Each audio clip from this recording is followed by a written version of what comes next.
whole time we're walking down to the stand, he's telling me what happened, and I'm still half asleep. Picture this: me, I'm still in my PJs, getting shotgun shells out of my pocket, trying to put shells in this gun, fumbling, dropping shells on the ground, picking it up, and he's telling me, he goes, I sit in the stand, and basically is what happened is this thing crawls around the side of the stand, and it crawls up and through, and it comes up, and it basically kind of puts its body up on him, and it puts its head in his lap and looks up at him. And about that time, my ass wakes up.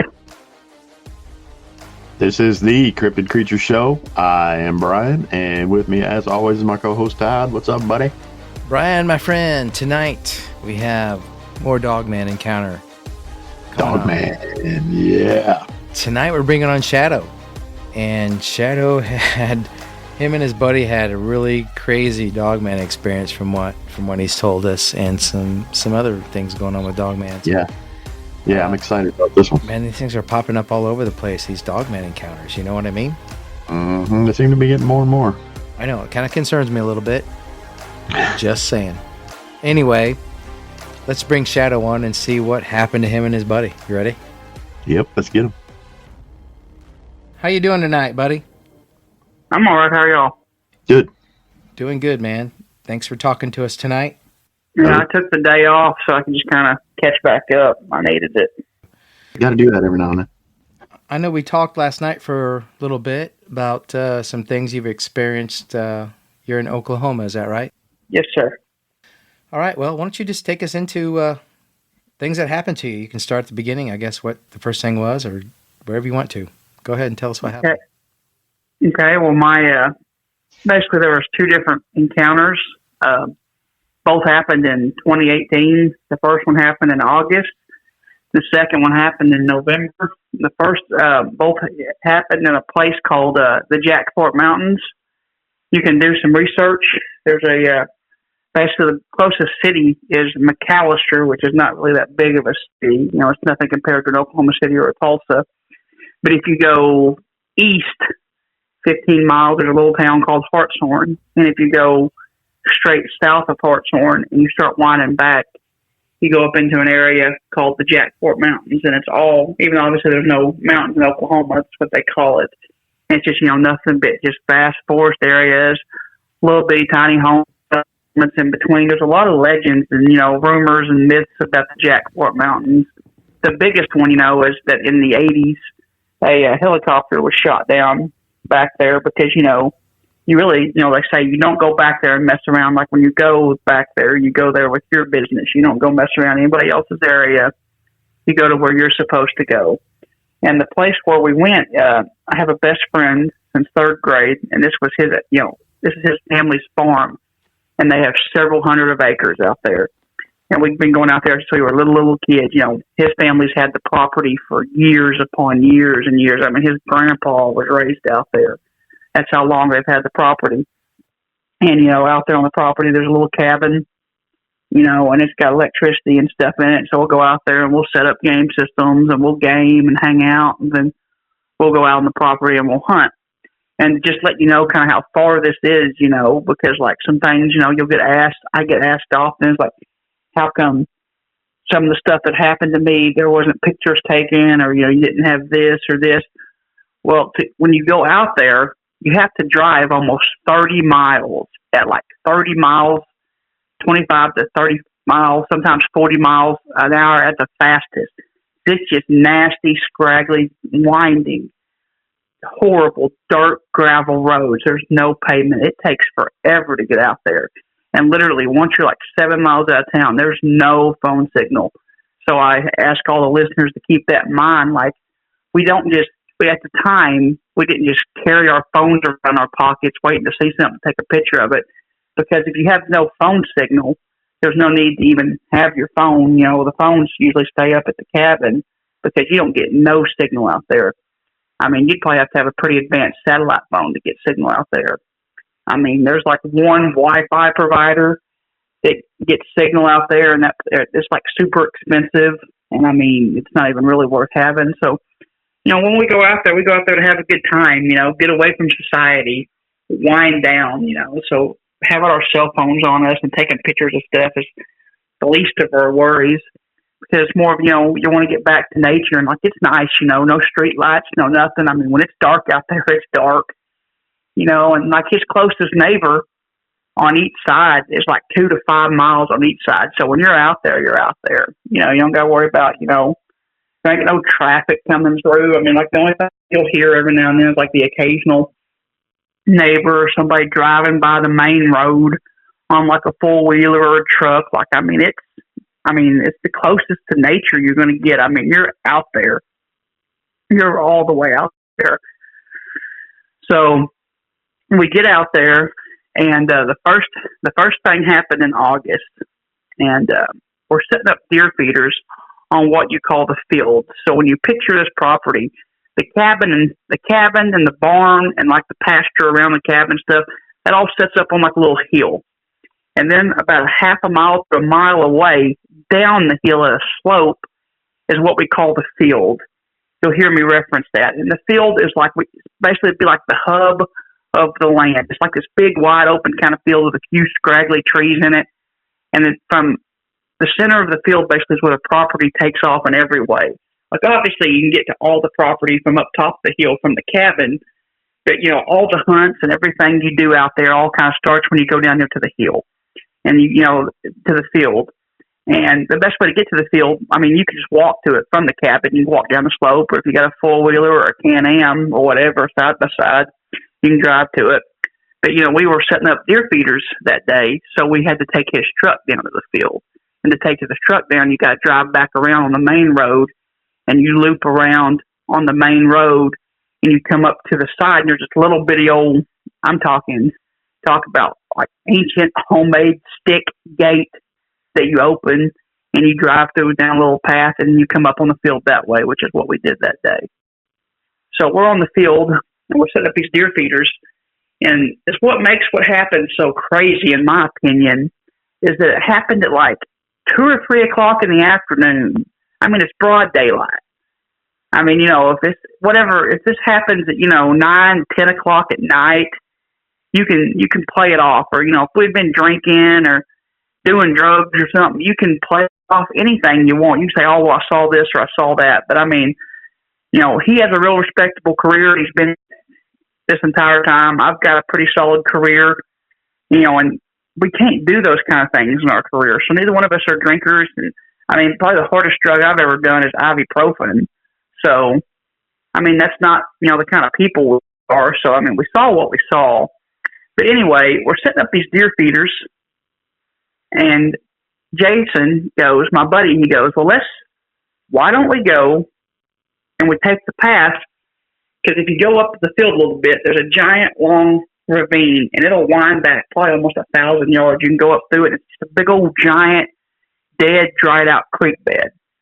He said, why don't we go up there, and we'll go up and we'll walk that path, and we'll wind all the way back around, and we'll see if we can't catch us a rabbit or a squirrel or something, and we'll use it for bait. And not to if there's any sensitive viewers listening, I apologize, but in Oklahoma, coyote hunting is everything. And I mean, I understand, not killing for sport and stuff, but coyotes and wild hogs are a nuisance. They're fair game. It's open season on them.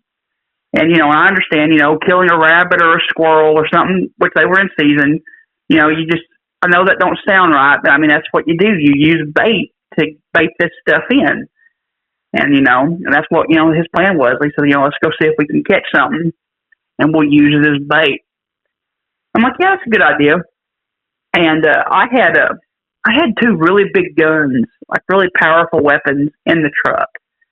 I had anybody that knows anything about guns listening, I had a 45-70, which shoots a very, very powerful shell. It don't shoot at no great distance, but at 100 yards, I mean, it'll knock a hole in the tank almost. It's a very powerful round. And then I had an AR-10, which is, basically an AR-15. It's that build, but it shoots a 308 shell instead of a 223 or a 5.56, so it's a very powerful shell. And that's coming out of a semi-automatic rifle. So that's a powerful shell going downhill quick. And I had both of those set in the truck, because I always have them, in case you see something, you can take a shot at something that you need to. Obviously, you're not going to shoot anything, it's out of season, like we ain't going to go creeping through the woods hunting for deer and stuff, because we wouldn't be setting up deer feeders in August if we were going to do that kind of stuff. But I always have those kind of, always have the guns on me just in case you run into something. But I didn't think, to go back to the truck and grab one of those. You're going to go, look for squirrels and rabbits. You sure as heck ain't going to shoot one of those with a 45-70. It'd look like something happened on a cartoon. It'd be all bad. So I didn't think to grab anything because, he had a 20 gauge, and it had birdshot in it, which is what you're going to use to hunt, varmint with. So I'm not, we're good with that. I mean, we've been coming out here with kids since we were kids. Nothing crazy has ever happened in that time period. You don't expect, it's one of the deals you never expect it until it happens. So we go around, we wrap around, and we get down in this ravine, and we start walking back. Now, to get from the truck to the ravine ain't that far, because what makes it so long is once you go into the ravine, it twists and turns and winds around forever. And we'll finally come back around, basically on the other side of the truck. So as we we walk for a while, and everything's nice, It's basically just basic, almost like a basic nature hike. You got birds, you can hear the birds in the background. You can hear squirrels chittering everywhere, random brown varmints going back and forth. It's a nice August day. I mean, I don't know where y'all are from, but Oklahoma heat gets brutal. I mean, Oklahoma can cook you. And, in the middle of August, it was not that bad of a day. It was probably in the mid 80s, so it wasn't bad at all. And so we're just enjoying the day. And we probably got, I'd say, maybe halfway through the walk. And something got in behind. So if you picture we're walking, I'm on the left and he's on my right. And something gets behind me or behind us to my left. And it's probably 60 to 70 yards behind us. Now, to give you a little bit of a background, I was raised in the woods. Me and him both were. I'm an Eagle Scout. The woods are everything to us. We've hunted everything there is to hunt in Oklahoma, And for everybody that's been in the woods and the basics of the woods, you learn how to distinguish sounds. And everybody knows that, prey walks to the woods, prey walks carefully, so it's not heard. And a true predator that's stalking prey is going to walk carefully, so it's not heard. It's just basic woods 101. Well, whatever it was behind us I'm talking just stomping around, just happy-go-lucky. I mean, you could hear it smacking trees out of the way, smacking vine. I mean, it was just cruising through there, and it was heavy. And he looks over at me because, like I said, you can distinguish what stuff sounds like. And like I said, his closest neighbor is 2 miles to 5 miles on either side. And his grandpa comes out there and feeds cattle and stuff. But his grandpa had already been out there that morning and had left several hours ago. And he looks over at me because we kind of stopped for a second. And obviously we were whispering, but I'll out loud I'll say what we said. And he looks over at me and goes, "Shadoe?" He said, "Is that on 2 legs?" I go, "Sure as heck sounds like it." And we just kind of stop and we listen. And it goes, and right as we kind of stop talking for a second, it stops. It stops walking. But it's still decent ways behind us. And, we're just kind of, at the time, we're just puzzled. Because, it's weird, if you're so far out there, no one else is there. And you hear something that, obviously, because I'm a chunky guy. I'm heavy. And, you hear something that's bigger than me just cruising through there, but obviously it don't sound like it has boots or shoes on. So even though it's making heavy footstep sounds, it ain't like, not like a boot shoe heavy footstep. It just sounds like something heavy walking through the forest with no regard of what's around it. That's the best way to describe it. Obviously, if you heard a heavy person walking, you would be able to distinguish it because you would hear the sound the shoes or boots or whatever they're wearing is making on the forest ground. Whereas, you could hear just a heavy something walking through, and you could hear the sounds it's making. But this thing didn't sound like it was walking any kind of way other than just doing its own thing. It was just cruising through there. But like I said, it stopped. And we stopped. And I just kind of look at him and say, man, let's just go. Let's just kind of get back. Let's just get back to the truck. You know, it's not that big of a deal. And we keep walking for a little bit. And it don't seem like we walked that far at all.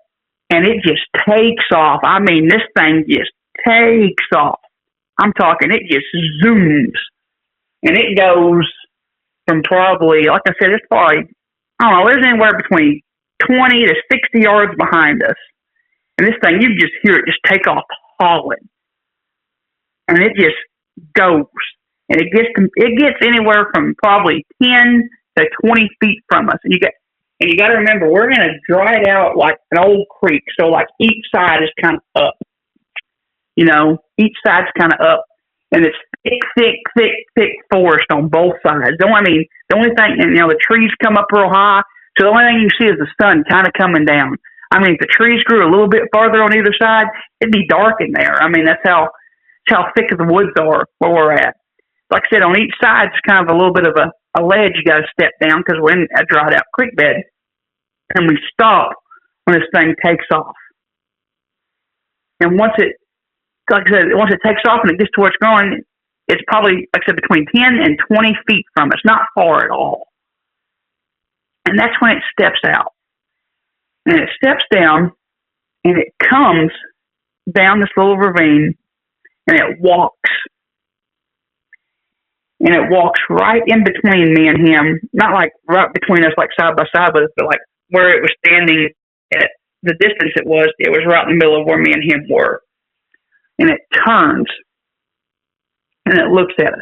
I'll never forget it. And it kind of cocks its head, and it looks at him. It kind of stands up, kind of rolls its shoulders, and it kind of cocks its head. It kind of looks at me, kind of stands back up, kind of rolls its shoulders, kind of straightens its back out a little bit. And by that time, it kind of starts showing its teeth, you know, not like out of aggression, but, you know, just kind of like, almost like a smile. It's really weird. It just kind of stands there, and the thing that I can, you know, because I got a good look at it. I mean, I saw it head to toe. And the thing that I'll always remember the most, the thing that stood out the most to me, was the ears. I mean, those ears, like Doberman Pinscher, like a bat ears, and them ears are just flickering. Just flicker, flicker, flicker, flicker, flicker. I mean, they're just twitching and flickering. And like I said, I looked at it. It didn't have no like crazy looking eyes.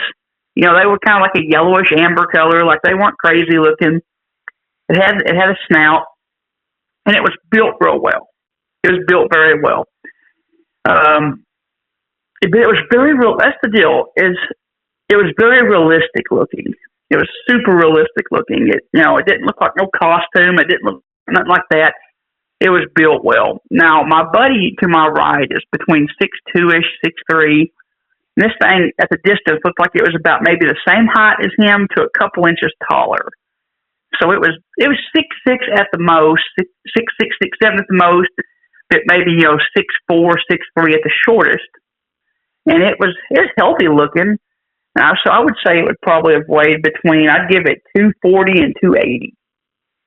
And it just keeps looking at us.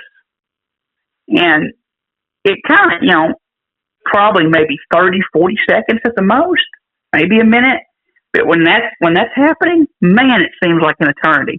I mean, it's like time stood still. I mean, you hear about these moments all the time when people are like, man, time stood still. Time stood still. And you just hear about all this stuff. But, I mean, time don't stand still until time actually stands still. And it seemed like it did. And then it just, as if nothing, it just kind of turns and it goes back up into the other side of the woods. And before I could say, did you see that? He cocks the shotgun. And we're obviously both terrified, wanting to pee down our legs. But the greatest thing that I think our parents and grandparents ever taught us, and I use it very well in my experience in my field, my career. I'm a correctional officer. So the one thing that we've been trained our whole lives is even if you're terrified, you can't show fear. Because if you ever show fear, it's game over. So I kind of, just told him, whoa, don't get like that. Let's get back. Let's just look forward and let's just get the heck out of here. So we do. We just keep walking back. And this thing is right beside us. I mean, talking right beside us, maybe 15 feet on the other side of him. And it's walking right beside us the whole time, but it's in the woods. So you can't really see it. You can see where it's at kind of, but the woods are so thick you can't really see it, but you know it's there. And just like I said, we walk, and finally we get to where we can see the truck. And we're maybe 40 yards from the truck. We're not that far. And I'm a big guy, but I've always been really quick on my feet.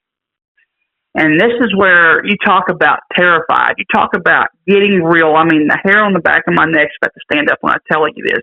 This is probably the scariest thing I've ever been told or heard in my entire life.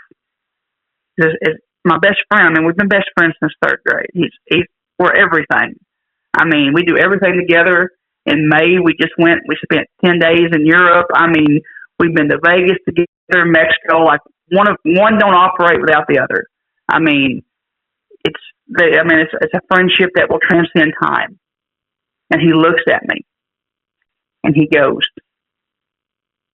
"Get to the truck and get one of them guns." He said, you kill it. He said, give me a second, I'm sorry. He says, "If it's killing me, you shoot me in the head, and then you kill it." And that's probably the hardest thing I've ever heard in my entire life. Because there was no joke in his voice, no anything in his voice. He was 100% serious. This is where, if what we didn't just see 15 feet away from us didn't scare you to death, the realness that was coming out of his mouth would scare you to death. I mean, it was the most somber thing I've ever heard in my life. I still struggle with that to this day. Is, my best friend basically saying, get out of here, no matter what, make sure this thing is gone. And I just bolted. I took off as fast as I could to the truck. And I reach in the truck, and the first thing I grab is the AR-10, and I come back. And as I'm racking the action on it, I turn around and I look down range, and there's my buddy just standing there pointing his gun in the woods. The thing never came out of the woods. So I walk up there, I grab him on the shoulder, we get back to the truck, and we're going to drive back around. Like I said, I'm pretty happy-go-lucky guy. I'm real goofy. I don't take stuff too seriously, really, ever. Even like, when I'm at work at the prison, I'm always joking around with the inmates, joking around with the OCOs. Like, I'm just happy-go-lucky, like to laugh kind of guy, and that's how he is. But there wasn't no joking, I can tell you that, was we're sitting in that truck, driving back around. And he broke the silence first. And he said, "Shadoe, was that a werewolf?" And I said, "Well, werewolves ain't real, but it sure as hell looked like one." I said, "What do you want to do about this?" And then with almost no hesitation, he said, "We're going to kill it." He said, we'll call a couple of our buddies out here. We'll tell them we saw a bear. And when they come out here, before anything even happens, we'll tell them everything. That way, they're not in no danger. We're not going to lead them on to believe that, this is what we saw. We're just going to tell them that, so we'll make the drive. And then when we get out here, we'll tell them the truth. So we call them, we tell them, and two of them make the trip out. And one of our buddies, as soon as we tell him the truth, I'm talking about, laughs us up and down 6 ways from Sunday. I mean, he's calling us everything in the book. He is rolling on the ground laughing. Our other buddy has hunted all over the world. He's hunted in almost all 50 states. He's a 2-time national champion and archery. This man said probably everything to see in the world when it comes to creatures and hunting stuff. And he didn't say a word. To this day, we've never talked about it. I don't know what he saw or what he's been part of, but he didn't say nothing other than he nodded his head. I mean, he was so serious. It's like he believed everything we were saying. And whether he had seen one of these before, whether he had hunted one of these before, I might not ever know, because it's one of them deals, we just don't talk about. And I'll probably do need to at some point call him up, like, hey, listen, it's time we talk about this. Because I'd really like to know what he knew. So this was our plan, because, we're young and stupid. We decided that, we're going to get in this. We had a side-by-side, a Can-Am. So these four idiots decided to get in this Can-Am, and we're going to hunt something straight out of a movie. And to add insult to injury, it's starting to get dark.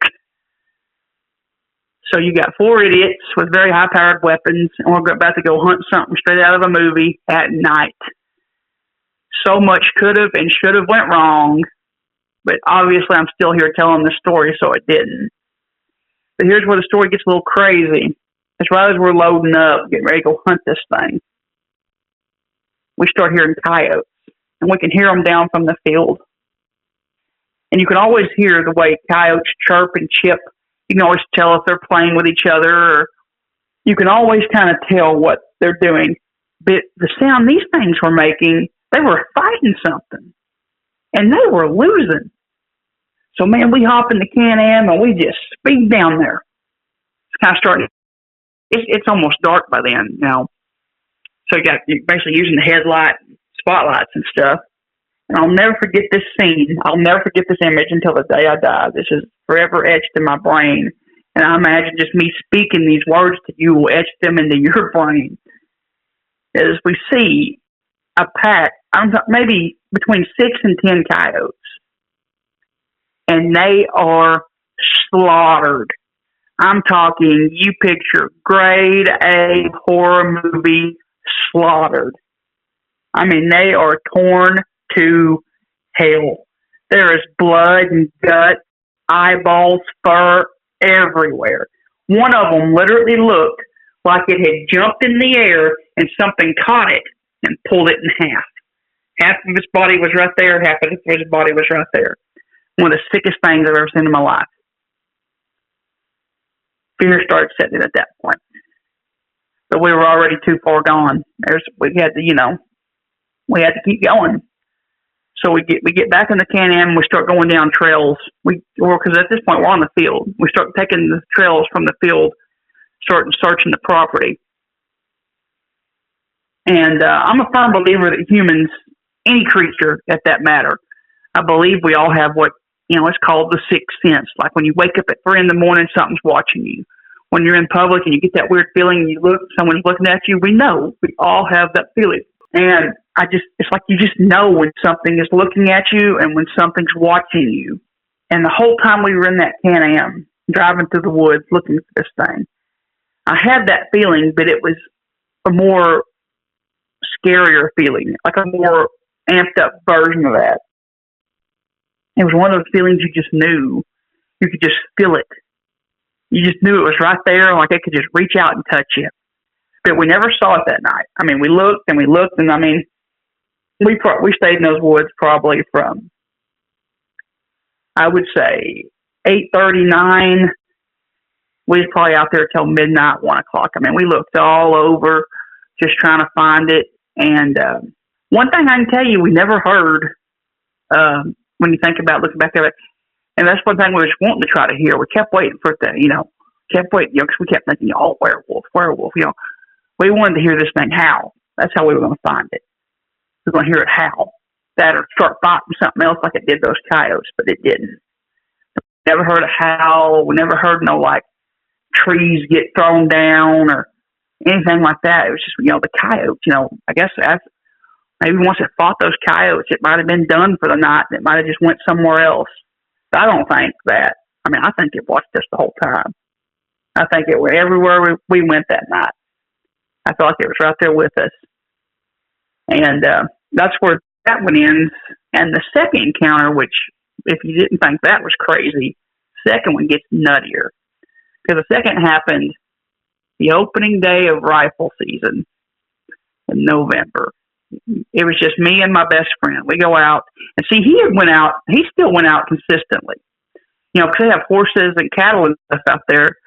So he still went out almost daily, and with his grandpa and stuff, he still went out almost all the time and fed the horses and cows and stuff. But nothing, we still kind of talked about it a little bit, but nothing, he had never saw nothing had ever happened. And that was from August to November. And then, like I said, opening night of rifle season, the night before, we go out and we're playing video games and stuff, get ready to go hunt in the morning. And I got to use the bathroom. I got to pee, and there's no bathroom in the cabin. There's an outhouse, if you got to go bad. But I just had to pee. So you just go to the side of the cabin.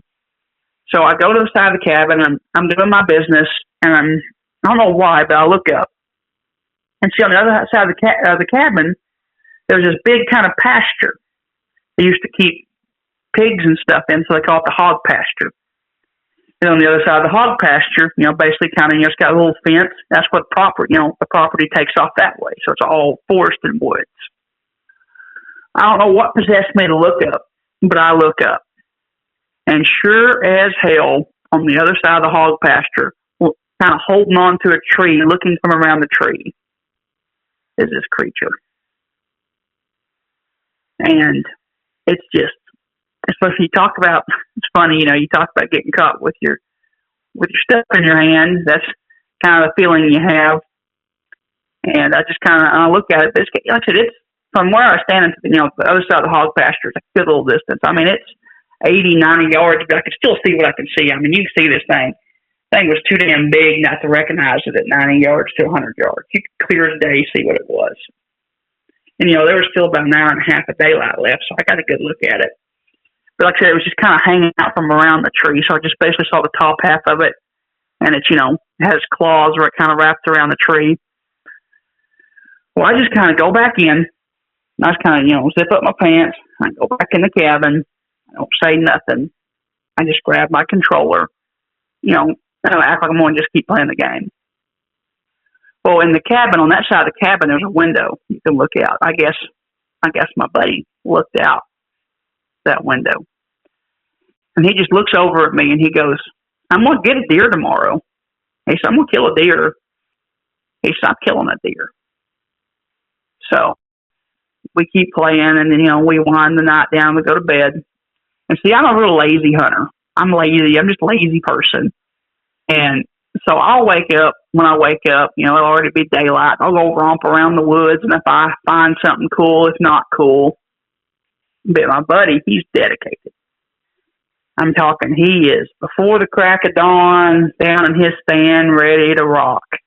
And the stand that he had at the time, we not anymore, though, I can promise you that, and you'll understand why in a second. But the stand he had at the time was, you got to picture a giant cedar tree. Giant cedar tree. And he cut the limbs off of it at the base, and he put like a chair in there right at the base of the tree, and he put the limbs kind of back in at an angle so it looks natural. And that morning he was hunting, kind of set the mood, what was going on. That morning he was hunting with a 30-30, which is a lever action. If viewers don't know much about guns, it's a cowboy gun, a lever action cowboy gun. You shoot it, you pull the lever, you shoot it, you pull the lever. And so that's what he was hunting with, was a 30-30. And I kind of, I hear the first gunshot, and I kind of set up, and I said, yeah, I got one. Perfect. But about that time, I hear boom, boom. So I hear the first one that wakes me up. So it basically goes like this. It goes boom. And then it's kind of delayed. Then I hear boom, boom. I mean, I'm talking rapid. So I'm kind of sitting there like, what is he doing down there? And see, my buddy, he's real tall, real athletic. And it didn't seem like no time. I'm talking no time. He comes flying in the cabin.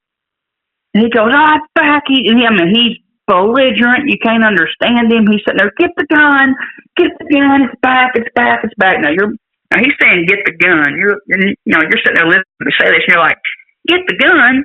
That idiot has a gun. He does have a gun, yes. But the gun that he refers to as the gun is kind of funny. We call it the werewolf be good gun. I know it's silly, but I'm going to tell you why we call it that. Because it's my grandpa's. This gun's ancient. I mean, it rattles when it shoots. That's how old it is. The 1972 Remington 870 12-gauge shotgun that shoots a 3.5-inch shell. And when I load it slug, buckshot. Has a huge tube, 9 rounds in it. And it's one of them deals that's like, yeah, we believe anything that runs into the end of that is in for a bad time. So we carry it. Every time we go out in the woods, we take that with us. I mean, I'll still carry a rifle on a sling on my shoulder, but one of us will always carry that 12-gauge. So that's why he's screaming, get the gun, it's back, you got to see this. And he goes, and he tells me what happened. And you got to realize, the whole time we're walking down to the stand, he's telling me what happened. And I'm still half asleep. Picture this, me still in my PJs, getting shotgun shells out of my pocket, trying to put shells in this gun, fumbling, dropping shells on the ground, picking it up. And he's telling me, he goes, I sit in the stand, and basically is what happened is this thing crawls around the side of the stand. Picture it comes off his right side. So this thing crawls around the side of the stand, and it crawls up and through, and it comes up, and it basically kind of puts its body up on him, and it puts its head in his lap and looks up at him. And that's where the first he fired. And then he goes, and as he fired, it ran off. And he goes, I think I shot it. And about that time, my ass wakes up. And I start getting shells in the gun. So I immediately start thinking injured predator, injured corner, hurt predator. Get these shells in this gun. There wasn't no more dropping shells on the ground, let me tell you. I was fully awake at that point. And what happened is once he shot in the air, because he was scared, his first shot went in the air. As it took off running, he followed behind it, and he fired. As it was going through a little clearing, he fired once, and he fired twice right behind it. So we get down there and start thinking, okay, he shot 3 times. So he shoots once in the air. There's the first shell. And where this thing ran off down a wooded path that was like almost perfectly started by 2 trees, about 5 feet apart. And I get to looking, because that's where he showed me that's where it took off at. And I get to looking, and sure as hell, in this one tree on the left, there's a shell. You could see where the shell struck the tree. So, okay, detective Shadoe's coming out. I'm like, all right, we got 1 in the air, 1 in the tree. Where's the 3rd bullet? I didn't see where the bullet was anywhere around there. I mean, he could have just clearly missed outright. That's why I wasn't seeing the shell. But it was kind of starting to get daylight. I saw the path that this thing ran down. I said, all right. I cocked the shotgun real loud, kind of a show of force, like obviously, show of force is a joke, but I wanted to let this thing know I had something. So I cocked that shotgun. I said, all right, now listen, you stay right here. I'm going to go walk down this path. I'm going to see if I can see anything. If you hear me scream, squall, anything, you get the hell out of here. Just go. Leave me. This thing probably has the gun, and it's beating me to death with it. Like, you just go. I'm toast. Get out of here, and you call somebody. Like, do not worry about me. Go. So I start walking down this path. Obviously, I'm terrified. I ain't going to lie to you. I'm scared crapless. And it don't seem like too far at all. When I get down this path, I see a blood trail. And the further I walk, this blood trail gets thicker and thicker. It starts getting real freaking soupy. Like, I'm talking thick, gurgly blood. I start thinking, what part of the body bleeds like that? The head bleeds like crazy, and so does an artery. I start thinking, he shot this thing in the back of the head. I'm about to walk up on and dead. What am I going to do? Who am I going to call? Or what in the hell are we going to do? And I keep going, and then the blood trail stops. And I look down on the ground, and on the right side of the ground, it's like this giant, I'm talking massive claw mark, scooped mud. And on the left side, I look down, and there's a chunk of meat. I picked that chunk of meat up. And sure as hell, in the chunk of that meat wasn't the head of that 30-30 bullet. And so this thing was smart enough to realize it got shot, pulled the shell out, and then I'm guessing used the mud to pack the wound. And I took the meat back out, and I mean, to this day, he still has the head of that shell. You know, it's in storage somewhere, you know, because, you know, time fades and stuff loses its mysteriousness. But, I mean, he still has the head of that shell. And, you know, before any of the viewers or anybody goes crazy, I'll tell you, no, we didn't think to send the meat off for sampling. You know, when you're going through stuff like that, it's really cool to sit back and be an armchair quarterback about what we should have done and what we could have done. But we didn't. We basically pulled the shell out of that chunk of meat and threw the chunk of meat away like it was just a chunk of meat. I doubt, you know, there's probably anything left on that shell by now to send it off for testing and stuff like that. But that's basically, you know, that's where our story ends. And we didn't get a deer, you know. We got back in the truck and decided Sonic in town sounded a whole lot better. But that's where it ended, and we haven't had nothing happen since then. In 2018. Wow, that was crazy. When you guys pulled up on those coyotes that were just shredded apart, the guy or guys that were laughing at the whole, we saw a werewolf, we're going to go hunt a werewolf, when they got there, what'd they say? Well, like I said, Riley was serious the whole time, but the one that was laughing, his name's Chris, he wasn't laughing no more. As a matter of fact, he puked. So that was a little bit of comical relief, but obviously we weren't laughing when he puked because we was all terrified.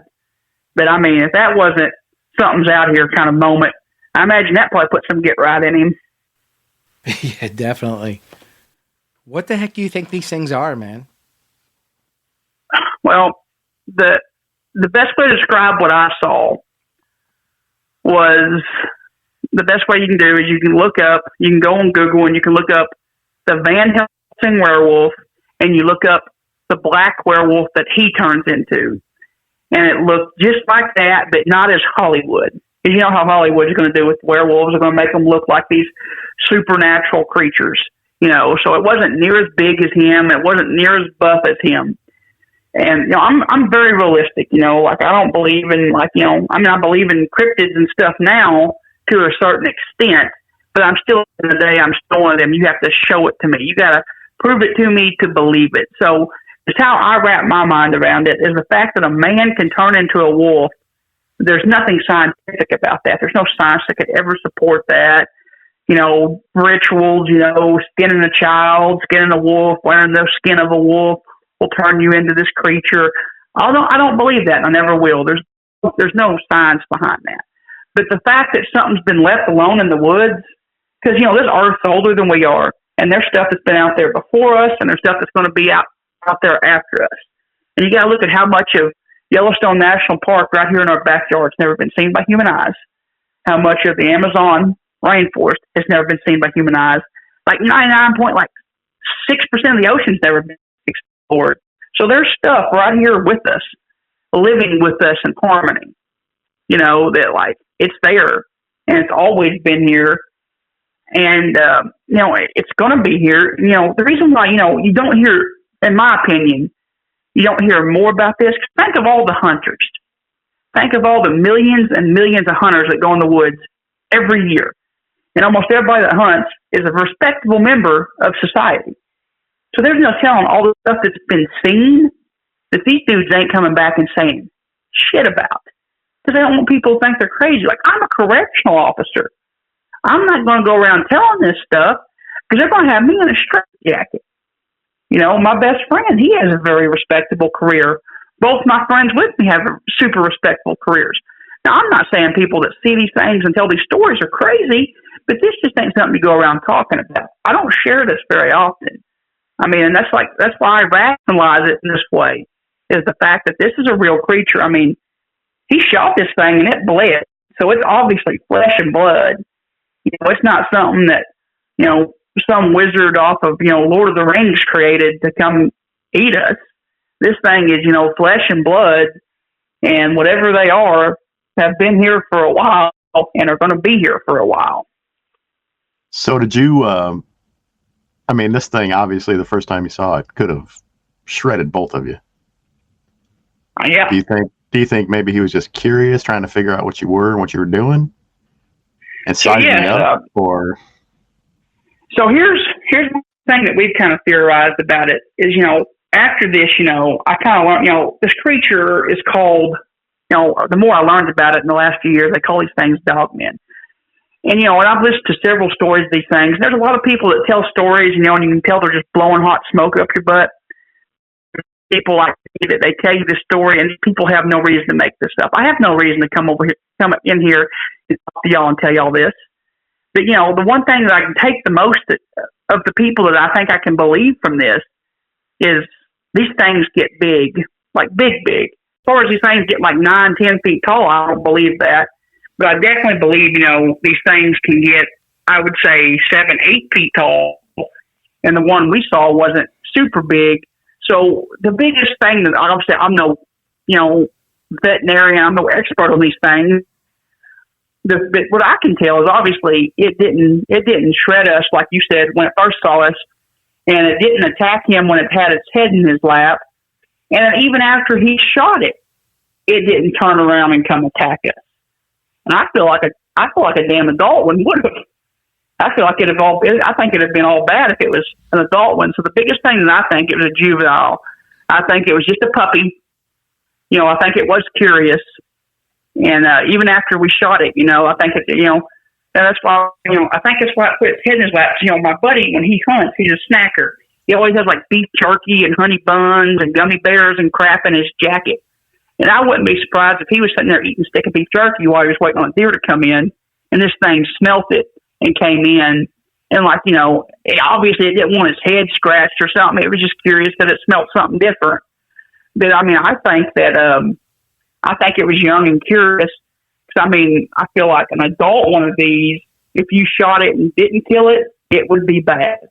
But obviously this thing, being young, in my opinion anyway, it was shot and scared and just wanted to get away, which leads me to another thing, is if it was young and if it was in a pack, we're lucky a pack of them didn't come down there and take our guns away and beat us with them. Did your buddy describe what this thing looked like? Yeah, he said it looked just like what we saw in August. Did he give any details? Like, did it have yellow eyes or anything like that? Well, when he saw it, it was still dark outside. Well, he saw it like right there at 5-ish in the morning, because he always gets in his deer blind before daylight. So the only thing he described, you know, because he didn't see it very long before he got scared. I mean, it was probably the best way of describing it, just a bang situation. Like it crawls around, puts its head in his lap. He probably sits there for all of maybe 2 seconds before he realizes what the hell's going on, fires the gun in the air. It kind of stands up and takes off. And he really couldn't describe, like, looking it in the eye or anything at that point, you know, because he just looked down, saw it, and panicked, which rightfully so he should have, because I would have done the same damn thing. Just like a little puppy dog. Yeah. And it just wanted its head scratched. It did, you know. It was, yeah. Wanted a snack. I sure as hell wouldn't have scratched its belly. Wanted a bite of jerky. That is crazy, man. Amazing. So you think, I mean, if this was an adolescent, I don't think he could have taken out a whole pack of coyotes. So you think maybe there is a pack of them, and at least 2 or 3. I mean, yeah. I mean, there's about between 6 and 10 coyotes. So, there very well could have been several of them. But what's crazy, one thing I don't add often when I tell this story, but when I think about it, you know, I don't add But, the hunter that took us seriously, we all looked around. And the crazy thing was when we get the most people we tell the story to, like, oh, it's a skinwalker, it's this. Because one thing that's crazy is we never found footprints. That's one thing that's crazy. We never saw, no footprints. Where, when the coyotes happened, it was, in the heat of the summer, August. So, footprints, you can, are not going to be that big of a thing. So there's no mud and no gunk and stuff to really leave footprints. But, even when I was tracking it through that, when I was tracking it through to where it, scooped that mud up, even though that was all kind of the leafy area it was running through till it got to the mud, I still never saw no footprints. But I thought that was crazy. But like I said, we never saw signs there was multiple. And when I saw it while I was peeing, it looked identical in size to the one we had saw just a couple months earlier. That's the only reason I never really thought there was multiple, because even though I saw it at 80, 90 yards, so it could have been a different one. The one I saw at that distance looked identical to the one I saw just a couple months prior. It didn't look any bigger. So what happens if you're out hunting and you see another one of these things? What are you going to do? You going to shoot it? Well, that's I would be inclined to. I'll tell you right now, that even when I hunt deer with a large caliber rifle. I hunt, because me and him always hunt. We don't hunt alone anymore. So it's almost like you call it being prepared. When we hunt deer, one of us will have, because we go out, we still go out. We go out. It took us a little while to go back, but we go out now.